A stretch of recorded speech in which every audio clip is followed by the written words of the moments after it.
1997년이었을 겁니다. 나라 전체가 휘청거리던 IMF 외환위기가 터졌습니다. 길거리에 사람들이 쏟아져 나왔고 멀쩡했던 회사들이 하루아침에 문을 닫았습니다.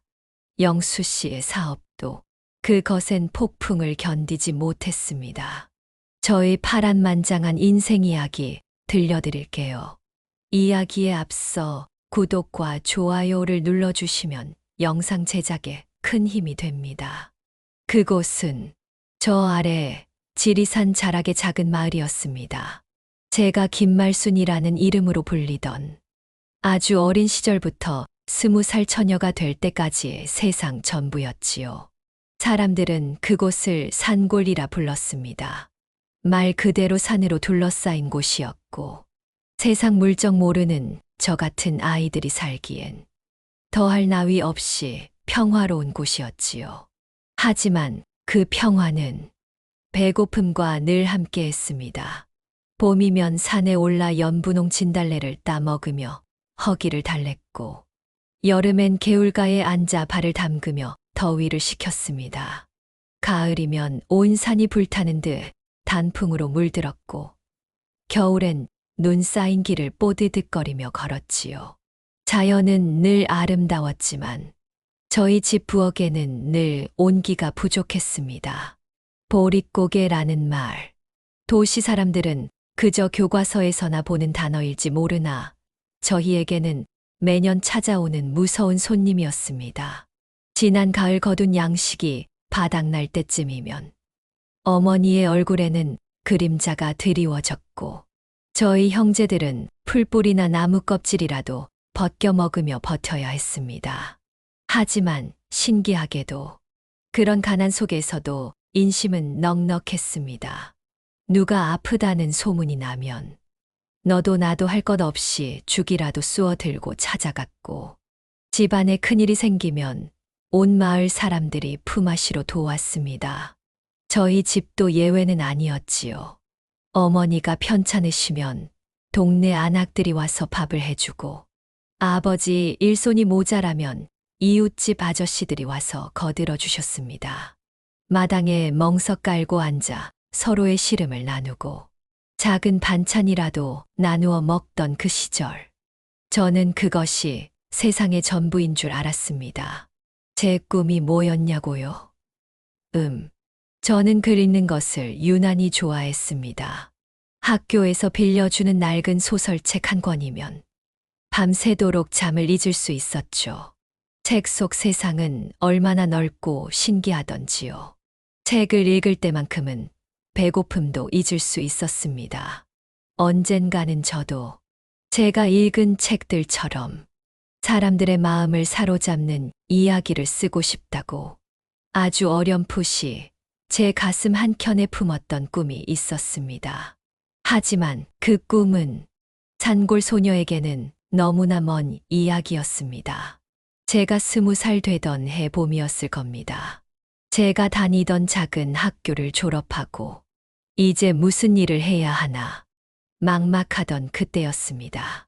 살랑살랑 꽃바람이 불던 날, 앞집 김씨 아줌마가 저희 집에 찾아오셨습니다.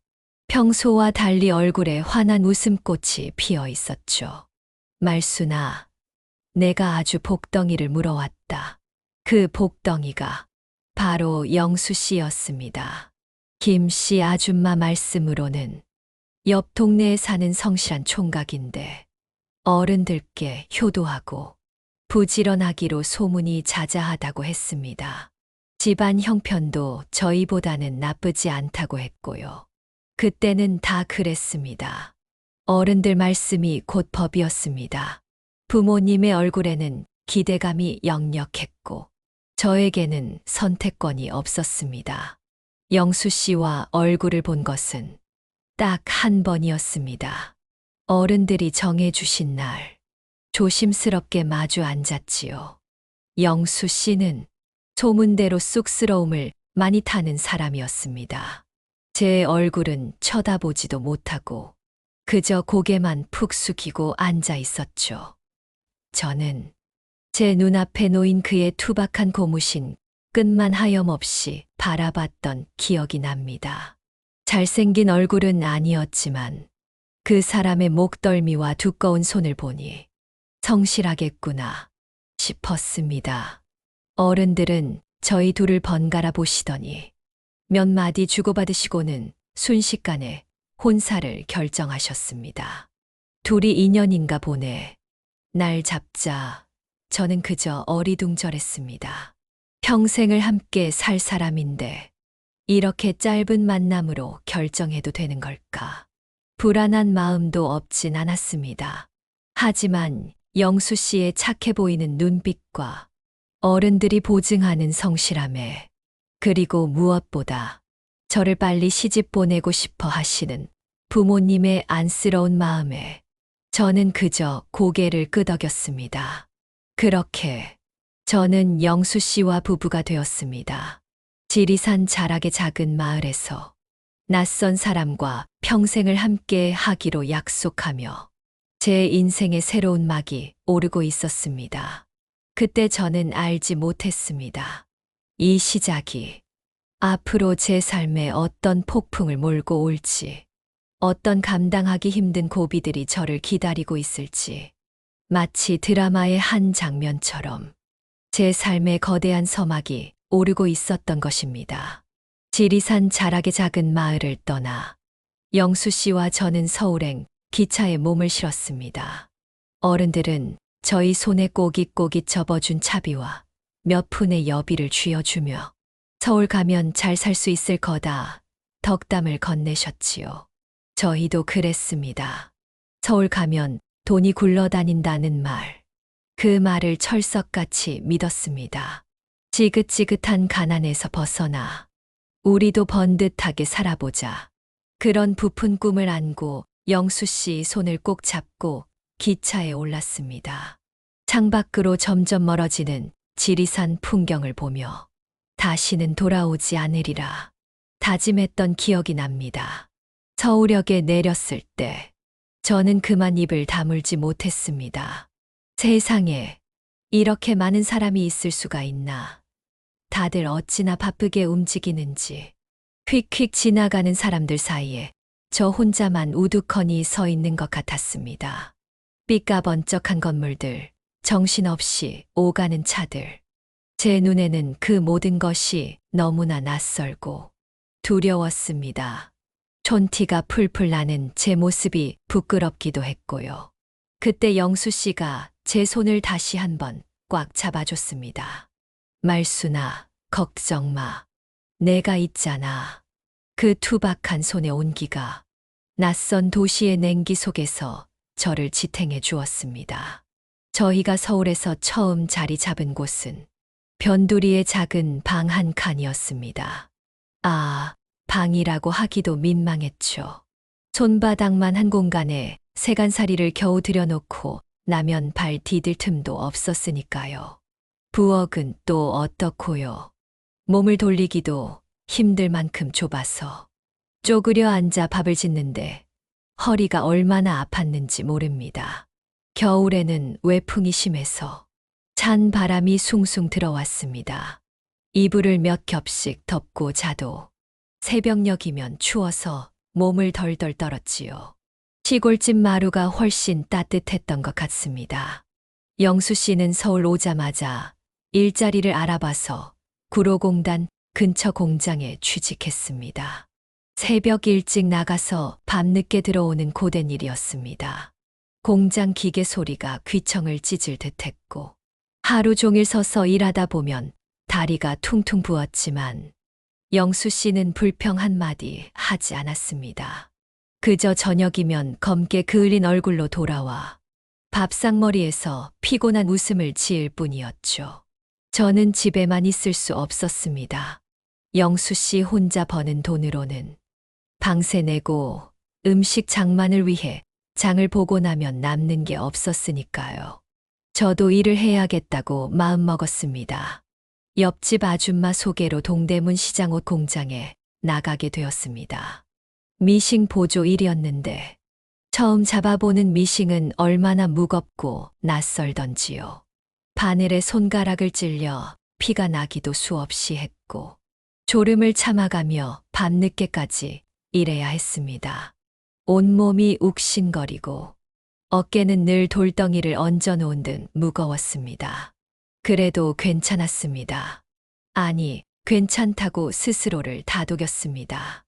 일을 마치고 집에 돌아오는 길, 주머니에 꼬깃꼬깃 넣어준 하루 일당을 만질 때면 그렇게 뿌듯할 수가 없었습니다. 아, 내가 오늘 하루도 가족을 위해 벌었구나. 그 돈으로 영수 씨 좋아하는 반찬도 해 먹이고, 혹시나 아이가 생기면 분유값이라도 보탤 수 있을 거라는 희망이 있었습니다. 이렇게 몇 년만 바짝 벌면 우리도 이 단칸방 신세 벗어나 번듯한 집도 사고 고향 부모님께 용돈도 보내드리고 그런 꿈을 꾸며 하루하루를 버텼습니다. 하지만 사는 게 어디 그렇게 쉬운가요? 드라마에 꼭 예측 못한 사건이 벌어지듯 저희에게도 첫 번째 그림자가 드리우기 시작했습니다. 평화롭던 일상에 균열이 가기 시작한 것입니다. 어느 날, 영수 씨가 평소보다 훨씬 일찍, 그것도 공장 작업복 차림 그대로 집에 돌아왔습니다. 보통 때 같으면 저녁밥 먹고 들어올 시간인데, 환하게 웃던 얼굴은 온데간데 없고, 하얗게 질린 얼굴로 서 있는 영수 씨를 보는 순간, 제 심장이 덜컥 내려앉았습니다. 아, 무슨 일이 있구나. 두려움이 물밀듯이 밀려왔습니다. 무슨 일이냐고 묻는 제 목소리가 떨렸습니다. 영수 씨, 왜 그래요? 무슨 일이에요? 영수 씨는 한동안 아무 말도 하지 못했습니다. 입술만 겨우 달싹이더니 힘겹게, 아주 힘겹게 입을 열었습니다. 방 안의 공기가 순식간에 차갑게 식는 것 같았습니다. 제 심장이 쿵 하고 바닥으로 떨어지는 소리가 들리는 듯 했지요. 영수 씨의 입에서 나오는 다음 말이 제 귀에 닿기까지 영원처럼 길게 느껴졌습니다. 공장이 문을 닫았대. 영수 씨가 공장을 못 나가게 되고 저희 부부는 잠시 갈 곳을 잃었습니다. 막막했죠. 당장 내일부터 뭘 해서 먹고 살아야 하나. 눈앞이 캄캄했습니다. 영수 씨는 이곳저곳 일자리를 알아보러 다녔지만 나이도 있고 변변한 기술도 없으니 쉽지 않았습니다. 제가 이를 악물었습니다. 이대로 주저앉을 순 없다. 저는 공장을 그만두고 동대문 시장에서 좌판을 벌였습니다. 새벽에 일어나 남대문 시장에서 옷을 떼어다가 사람들 북적이는 동대문 길거리에 자리를 잡았죠. 겨울에는 손이 꽁꽁 얼어터지고 여름에는 땀이 비 오듯 쏟아졌지만 그래도 괜찮았습니다. 행여 단속이라도 나올까 늘 가슴 졸였지만 그래도 좌판에 앉아 손님을 기다리는 시간이 저에게는 살아있다는 증거 같았습니다. 그렇게 몇 년이 흘렀을까요? 저희 부부에게도 예쁜 아이들이 찾아왔습니다. 아들 하나, 딸 하나. 아이들 얼굴을 보는 순간 세상의 모든 고단함이 눈 녹듯 사라지는 것 같았습니다. 동시에 아이들을 위해서라도 더 열심히 살아야 한다는 책임감이 어깨를 짓눌렀지요. 1980년대 길거리 좌판 장사로 벌어들이는 돈은 쥐꼬리만 했고 영수 씨도 변변찮은 일자리를 전전했습니다. 그래도 저희 부부는 한마음으로 아이들 키우는 재미에 살았습니다. 아이들 먹이고 입히고 아플 때 밤새 간호하고 재롱 부리는 모습을 보며 웃고 그렇게 정신없이 시간이 흘렀습니다. 아이들이 학교에 들어갈 나이가 되자 제 머릿속에는 온통 공부 생각뿐이었습니다. 내가 못 배운 한을 아이들에게는 물려주기 싫었습니다. 맹모삼천지교라는 옛말처럼 아이들 교육에 좋다는 곳이라면 어디든 이사를 가고 싶었고 남들 다 보내는 학원 하나라도 더 보내주고 싶었습니다. 돈이 없어서 발만 동동 구르던 때가 얼마나 많았는지 모릅니다. 좌판에서 번 돈, 영수 씨가 일하고 받아온 돈, 한 푼 두 푼 아껴서 아이들 책값에 학원비에 쏟아부었습니다. 저희 부부는 제대로 된 옷 한 벌 사 입지 않고 맛있는 음식 한 번 제대로 먹지 못했지만 아이들이 책가방 메고 학교 가는 뒷모습만 봐도 배가 불렀습니다. 시간이 흘러 아이들이 훌쩍 자랐습니다. 대학에 가고 취업을 준비하고 아이들이 제 앞가림을 할 만큼 자랐다고 생각했을 때 영수 씨가 작은 사업을 시작했습니다. 평생 성실하게 일만 해왔으니 분명 잘 될 거라고. 저희 부부는 남은 재산을 다 털고 빚까지 내서 영수 씨 사업에 보탰습니다. 이제 우리도 이 지긋지긋한 가난에서 벗어나나 보다. 조금은 편하게 살아보나 보다. 희망에 부풀었습니다. 하지만 인생은 쉽게 행복을 허락하지 않았습니다. 저희에게 가장 크고 잔인한 시련이 다가오고 있었던 것입니다. 그때가 1997년이었을 겁니다. 나라 전체가 휘청거리던 IMF 외환위기가 터졌습니다. 길거리에 사람들이 쏟아져 나왔고 멀쩡했던 회사들이 하루아침에 문을 닫았습니다. 영수 씨의 사업도 그 거센 폭풍을 견디지 못했습니다. 순식간이었습니다. 신문에서만 보던 일들이 저희 눈앞에서 벌어졌습니다. 거래처가 부도나고 돈이 묶이고 어떻게 손 쓸 새도 없이 영수 씨의 사업은 완전히 망했습니다. 아니, 이게 어떻게 된 거야? 영수 씨는 넋이 나간 사람처럼 앉아 있었고 저는 그저 통장만 바라봤습니다. 평생을 뼈 빠지게 일해서 모은 돈, 아이들 뒷바라지 하느라 제대로 써보지도 못했던 돈, 그 돈이 한순간에 마이너스 숫자로 변해 있었습니다. 제 다리에 힘이 풀렸습니다. 그 자리에 주저앉아 아무 소리도 낼 수 없었습니다. 그저 눈물만 하염없이 흘렀습니다. 가슴이 찢어지는 것 같았고 숨조차 제대로 쉴 수 없었습니다. 왜 하필 우리한테 이런 일이. 평생을 남한테 피해 안 주고 성실하게 살아왔는데 왜 우리만 이렇게 바닥까지 떨어져야 해. 영수 씨 얼굴을 보니 더 미칠 것 같았습니다. 저 사람도 얼마나 힘들까. 가장인데 가족을 책임져야 하는데 제 눈치를 보는 영수 씨에게 차마 괜찮다는 말도 해줄 수가 없었습니다. 제 자신에게 화가 나고 세상을 원망하고 그저 모든 것을 포기하고 싶었습니다. 내 인생 정말 끝이구나. 여기서 더 떨어질 곳도 없구나. 제 인생 정말 끝이라고 생각했습니다. 통장에 찍힌 마이너스 숫자, 망연자실해 있는 영수 씨, 저만 바라보는 아이들. 그 모든 것이 저를 벼랑 끝으로 내모는 것 같았죠. 밥도 넘어가지 않고 잠도 오지 않았습니다. 그저 벽만 바라보며 한숨만 쉬었습니다. 그런데 그렇게 며칠을 폐인처럼 보내고 있는데 문득 아이들 얼굴이 떠올랐습니다. 엄마 아빠 때문에 하루아침에 모든 것을 잃게 된 아이들. 그 아이들이 저를 보며 얼마나 불안해할까. 엄마는 왜 저러고만 있을까. 실망하지는 않을까.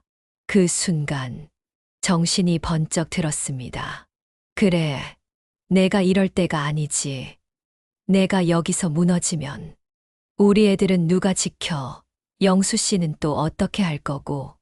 나는 아직 살아있잖아. 팔다리 멀쩡하고 정신도 멀쩡한데 바닥에 주저앉아 울고만 있을 시간이 없었습니다. 당장 오늘 저녁 밥값이라도 벌어야 했으니까요.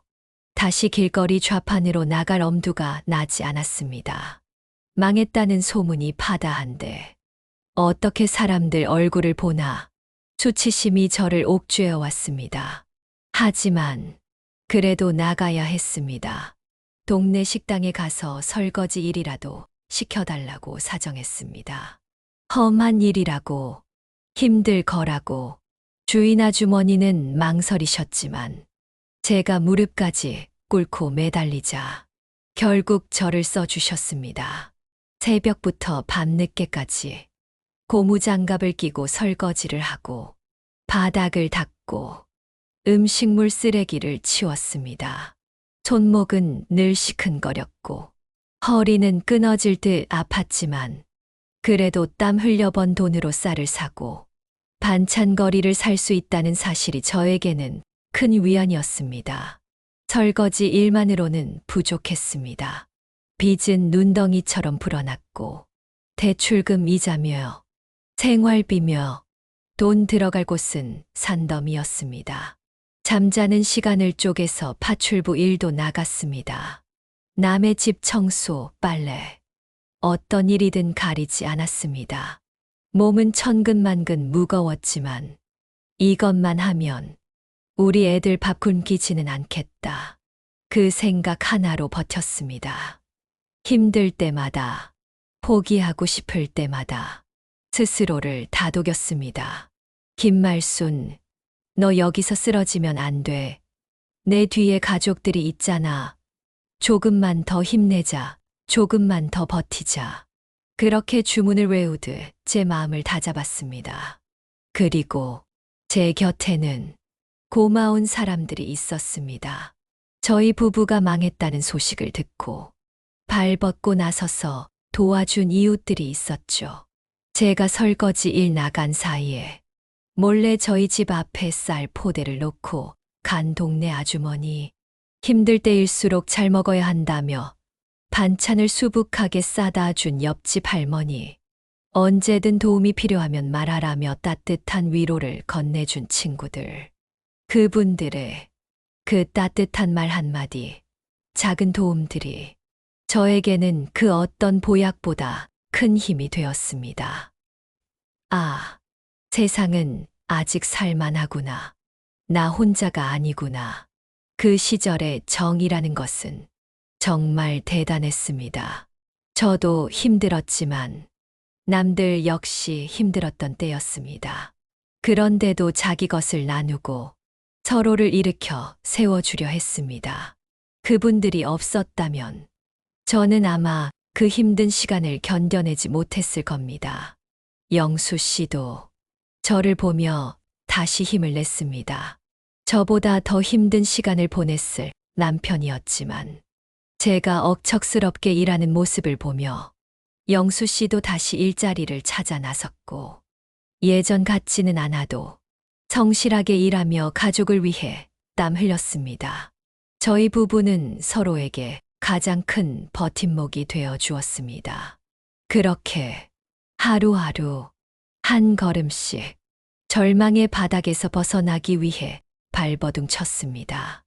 넘어지면 다시 일어섰고 눈물이 나면 옷소매로 닦고 다시 앞으로 나아갔습니다. 오직 가족을 위해, 그리고 제 자신을 위해. 그렇게 저는, 김말수는 다시 일어서고 있었습니다. 돌이켜보면 마치 까마득한 옛날 이야기 같습니다. 땀과 눈물로 얼룩졌던 그 시절들이, 거친 비바람 속에서 이를 악물고 버텨냈던 그날들이 이제는 멀리 흐릿해진 풍경처럼 느껴집니다. 정신없이 앞만 보고 달려오느라 시간 가는 줄도 몰랐는데 어느새 저는 흰머리 희끗한 이른하고도 5 할머니가 되어 이렇게 지나온 길을 돌아보고 있습니다. 가장 큰 시련을 겪고 난 후 저희 가족은 오히려 더 단단해졌습니다. 힘든 시간을 함께 견뎌내면서 서로의 소중함을 뼛속 깊이 깨달았죠. 아이들은 훌쩍 자라 어엿한 가정을 이루고 저에게는 눈에 넣어도 아프지 않을 손주들이 생겼습니다. 아이들은 저희 부부의 희생을 알기에 더 깊이 감사하고, 저희 부부는 아이들이 제 길을 찾아 꿋꿋하게 살아가는 모습에 큰 위안을 얻었습니다. 예전에는 돈 때문에, 먹고 사는 문제 때문에 부부싸움도 하고 서먹할 때도 있었는데, 그 큰 고비 앞에서 서로에게 의지하며 저희 부부의 사랑은, 아니, 정은 더 깊어졌습니다. 영수 씨는 제게 가장 든든한 친구이자 평생의 동반자가 되어 주었습니다. 살아보니 결국 가장 소중한 것은 무엇이었을까요? 젊었을 땐 돈이 최고인 줄 알았습니다. 돈만 많으면 행복할 줄 알았죠. 배고픔에 서러웠던 날들이 너무 많았으니까요. 하지만 가장 힘들었던 시간을 보내면서 깨달았습니다. 돈보다 훨씬 귀한 것이 있다는 것을. 그것은 바로 사람이었습니다. 돈 한 푼 없던 시절, 제 곁에는 저희 버팀목이 되어준 영수 씨. 엄마 힘들까 봐 투정 한 번 부리지 않고 묵묵히 제 곁을 지켜준 아이들. 그리고 비록 직접적인 도움은 아니었을지라도 힘든 저를 외면하지 않고 따뜻한 말 한마디라도 건네준 이름 모를 이웃들이 있었습니다. 그 사람들이 있었기에 제가 살아낼 수 있었습니다. 돈은 있다가도 없어지고 없다가도 생기는 것이지만 사람의 마음은 한 번 잃으면 다시 얻기 힘든 세상에서 가장 귀한 보석이라는 것을 알게 되었습니다. 힘들 때 손 내밀어 주는 사람, 기쁠 때 함께 웃어주는 사람, 그런 사람들이 곁에 있다는 것. 그것이야말로 진정한 행복이라는 것을 저는 제 삶을 통째로 배우고 깨달았습니다. 지금 저는 어떻게 살고 있냐고요? 아침에 눈 뜨면 따뜻한 물 한 잔 마시고 창가에 앉아 햇볕을 쬐는 것으로 하루를 시작합니다. 영수 씨와 함께 산책을 나가기도 하고 동네 친구들과 경로당에 모여 앉아 시시콜콜한 이야기로 웃음꽃을 피우기도 하죠. 젊었을 땐 꿈도 못 꿨던 책을 읽고 글을 쓰는 소소한 행복도 누리고 있습니다. 제가 쓴 서툰 글을 손주들이 읽어주면 그렇게 뿌듯할 수가 없습니다. 살아오면서 후회되는 일이 왜 없겠습니까? 아이들에게 좀 더 따뜻한 말 한마디 해줄 걸. 영수 씨 힘들어할 때 좀 더 안아줄 걸. 돈 버느라 바쁘다고만 생각했지. 제 몸 좀 더 챙길 걸. 너무 앞만 보고 달리느라 주변의 소중한 것들을 놓치고 살았던 건 아닌가.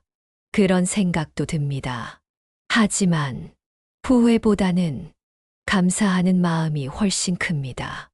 이렇게 건강하게 두 발로 섰어 사랑하는 사람들과 함께 따뜻한 햇살 아래서 살아 숨 쉴 수 있다는 것에 깊이 감사합니다. 제가 살아온 길, 결코 쉽지 않았지만 그 시간들이 저를 단단하게 만들었고 세상에서 가장 소중한 것이 무엇인지 알게 해 주었습니다. 제 이야기가 누군가에게 작은 위로가 되었으면 좋겠습니다. 혹시 지금 힘든 시간을 보내고 계신가요? 앞이 보이지 않는 어둠 속에서 혼자라고 느끼시나요? 너무 절망하지 마세요. 당신 혼자가 아니랍니다. 당신 곁에는 분명 당신을 아끼고 사랑하는 사람들이 있을 거예요. 그 손을 잡고 조금만 더 힘내세요. 살아보니 어떤 힘든 고비도 결국은 지나가더군요. 그리고 그 시간들을 통해 우리는 더 단단해지고 삶의 진짜 보석이 무엇인지 알게 됩니다. 당신의 삶도 분명 드라마보다 더 아름다운 이야기가 될 거라고 저는 믿습니다. 힘내세요. 이야기가 마음에 드셨다면 구독과 좋아요 부탁합니다. 항상 건강하고 행복하세요. 시청해 주셔서 진심으로 감사합니다.